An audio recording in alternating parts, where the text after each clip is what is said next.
Affresh washing machine cleaner and machine cleaning wipes are designed to clean the inside and outside of all washing machines. To use the cleaner, make sure all clothing and items have been removed from the washing machine first.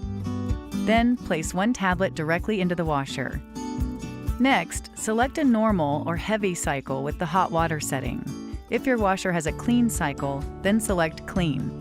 For machines with a noticeable odor, run 3 consecutive cycles, using one tablet for each cycle.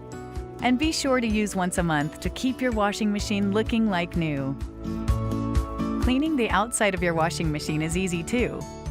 Simply remove a wipe from the pouch, making sure to reseal it. Then, wipe the machine using both sides as you clean.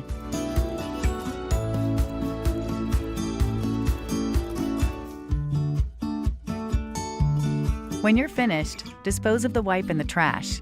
Never flush it. Use weekly to help keep your machine looking like new. And when used together with the cleaner, you can complete your clean.